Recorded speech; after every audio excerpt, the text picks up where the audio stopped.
Yannick Wende, deportista, emprendedor, empresario, padre de familia, profesional.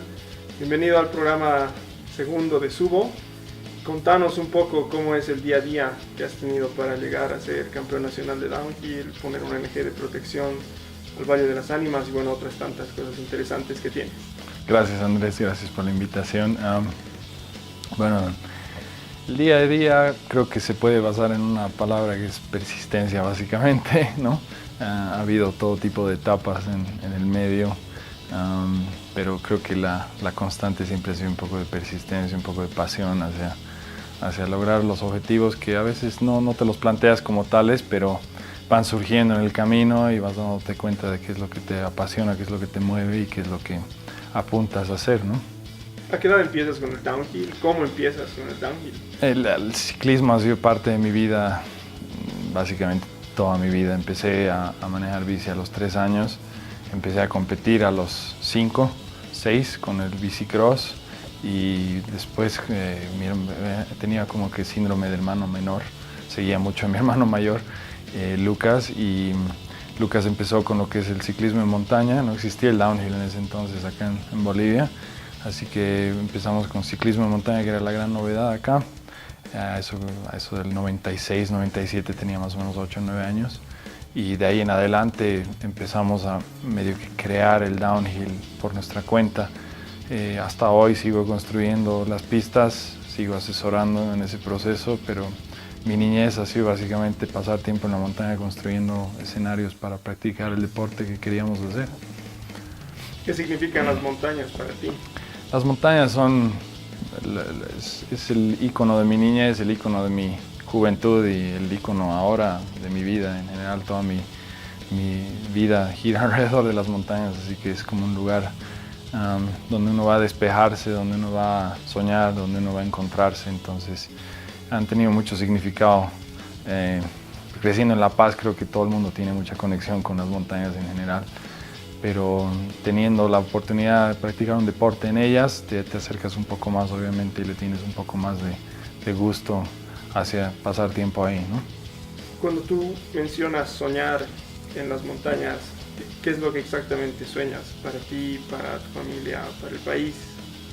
Yo soy firme creyente de que el futuro para Bolivia está ligado a la conservación. Somos un país tan rico que lastimosamente ha tenido filosofías y historias muy extractivistas y a corto plazo, pero pienso que todavía estamos a tiempo de girar esa moneda, de voltearla, y pienso que así como es tan rico todavía Bolivia, pienso que el futuro va ligado al término del ecoturismo, al término de no solamente pensar en los recursos naturales, sino pensar en la riqueza cultural, natural que tenemos acá en Bolivia. Y yo pienso que hay ejemplos a lo largo de todo el país. No estoy hablando solamente de La Paz, ¿no? Tenemos miles de riquezas diferentes en diferentes departamentos y pienso que deberíamos tener una visión un poco más a largo plazo, pensando en las tendencias que están ocurriendo a nivel mundial, porque eso es lo que va a hacer que un país sea sostenible a largo plazo, ¿no? Hablando de conservación, tengo entendido que tu día a día está enfocado en preservar cosas, en conservar cosas.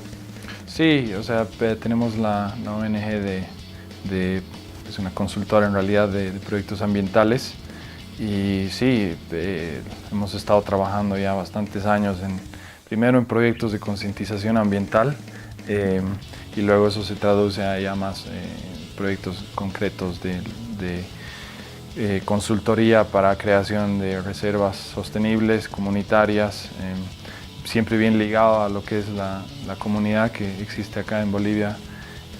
En redescubrir estos espacios tanto urbanos como rurales, supongo que lo has acompañado de tu bicicleta a veces. ¿Qué es lo que más disfrutas tú de una ruta en bicicleta? Sí, o sea, básicamente creo que mi pasión por conservar lugares viene de crecer en lugares muy lindos de niño que luego tuve la pena de verlos destruirse, ¿no? Por el avance urbano, sin ir muy lejos. O sea, estamos hablando de la Mole del Diablo, de lugares que son cercanos a la ciudad que he tenido el privilegio de ver en su etapa más bonita. Y creo que ese deseo de poder conservar sosteniblemente los lugares viene de justamente tener el deporte que me hace conocer estos sitios, ¿no? Entonces, lo que más me atrae es justamente o sea, en La Paz tenemos lugares, rutas y montañas que son básicamente únicas en el mundo. No pienso que existan otros lugares o rutas similares a las que tenemos acá. ¿Cómo ha sido el levantarte día a día para entrenar? Las caídas, las personas que te han dicho no lo vas a poder, o no, de esta ya no sales. ¿Cuántos huesos rotos tienes en tu dedo? Sí, como te decía, la persistencia ha sido clave, creo, en mi carrera deportiva y me ha enseñado mucho para mi carrera profesional en sí. Pero sí, de huesos rotos creo que he perdido la cuenta ya han sido muchos, ¿no? para contar, pero situaciones en las que he tenido que realmente replantear mi esquema y darme cuenta de que podría haber sido la última lesión de mi carrera que la finalizaba. Creo que han sido 2 o 3 que realmente he tenido al doctor mismo diciéndome que las chances de que me recuperan eran 1 en 100 o 1 en 50. Creo que no le he dado mucha importancia a ello, siempre con la mente positiva, y mucha gente piensa que correr afuera te hace valorar un poco más lo que hay afuera, pero para mí en lo personal ha sido lo contrario, ¿no? Correr afuera y ver que todo es tan común afuera, tan armado, te hace valorar un poco más la autenticidad que tenemos acá. Me ha hecho valorar muchas más rutas, muchas más montañas que tenemos acá, muchas más particularidades que, como te decía, pienso yo que no existen en otro lado del mundo. ¿Cómo ha sido tu transición de ser un deportista extremo sin ser padre de familia y ahora siendo padre de familia? ¿Cómo cambia la manera en la que afrontas estos desafíos? Creo que he tenido la suerte de tener una esposa que la conocí a través de las competencias. Mi esposa era ex competidora antes de ser padres de familia. Entonces creo que la transición no ha sido tan grave, porque tanto ella como yo asimilamos el riesgo antes de ser padres de familia, y al ser padres de familia sí cambia un poco el chip, cambia un poco las prioridades y los tiempos de entrenamiento, pero creo que he tenido la suerte de no tener una transición muy notoria, ¿no? Las bicis eran parte de nuestra vida antes y ahora siguen siendo. Pero sí hay algunas cosas que, como te digo, ¿no? Horarios y prioridades y esfuerzo para el entrenamiento que realmente se siente que te cuestan más, ¿no? Arriesgar también un poco más en competencias por cuestiones de trabajo y por cuestiones de familia se vuelve no tan común. Te vuelves en un deportista tal vez un poco más centrado, ¿no? ¿Qué le dirías tú a Yannick de 12, 14 años que va a estar a sus 30 y más haciendo lo que hoy haces? ¿Tú crees que este sueño que tú lo visualizabas en algún momento se ha cumplido? ¿Es mejor? ¿Falta? ¿Qué es lo que haces tú en ese día a día, en esa transición para llegar hasta el día de hoy? ¿Cuántas cosas se han cumplido? Pienso que el sueño cuando era de 13, 12 años era ser profesional en bici. Pienso que se ha cumplido, pero he tenido que hacerlo a mi manera, y eso es algo que me ha enseñado básicamente el país en el que vivimos, ¿no? Bolivia te fuerza un poco a darle forma a los sueños, ¿no? Y hacerlo a una manera totalmente distinta, porque somos un país totalmente distinto al resto del mundo. Entonces, creo que en el camino he tenido suerte justamente de encontrar valoración por esa autenticidad, y eso ha como direccionado un poco más y encaminado un poco más el sueño. He logrado hacer proyectos con gente que admiraba y que han sido profesionales en su época muy representativos, y creo que todo eso lo he logrado a través de justamente apreciar la autenticidad de mi país y volverme en un profesional boliviano. ¿Cómo ha sido ese proceso en el que tú sentías la negativa de las personas, tanto para meterte en temas de conservación, medio ambiente, el luchar por esta transformación que tú has visto a través de los cerros, esa conexión con la naturaleza que has tenido, como también esa transición en la que cuando uno va desarrollando cierto deporte cierta disciplina, llega un punto en el que quizás uno se estanque, la gente le dice ya rendite, ya no sigas más, ya te has roto 20.000 huesos, basta. ¿Qué es lo que les dirías hoy? Creo que sí, o sea, ahí no todo es lindo, lastimosamente, en nuestro país como en otros países.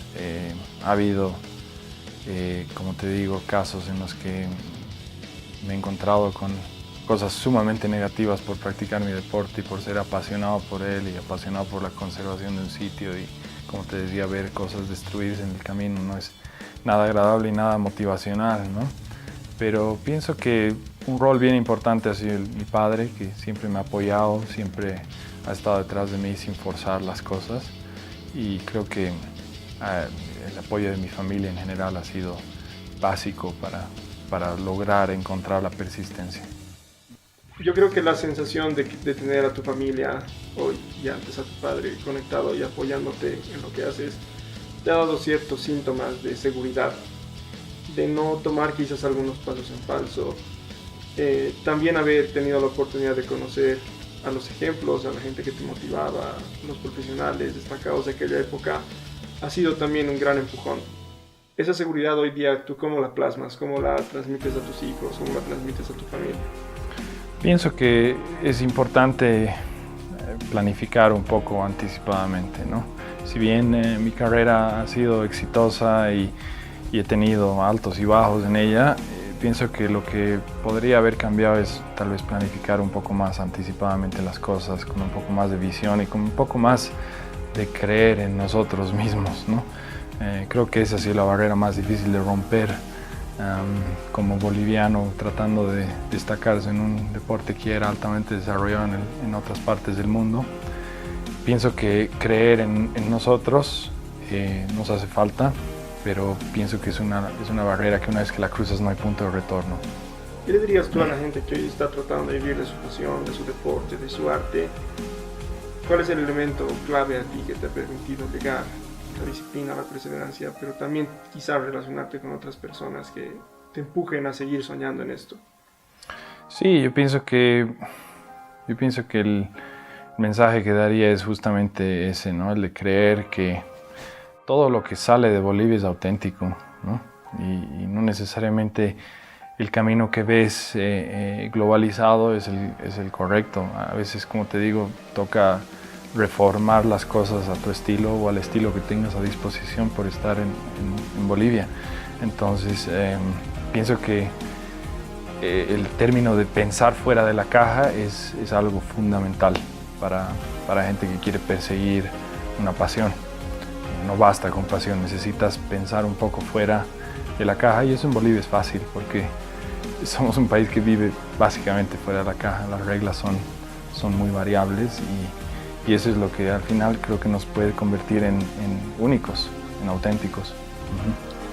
Yannick, en preservar, en conservar, con tu familia, con el deporte extremo, ¿tú tienes algún tipo de seguro médico, algo que proteja todo lo que tú has trabajado hasta el día de hoy, como que son las cosas más importantes? Sí,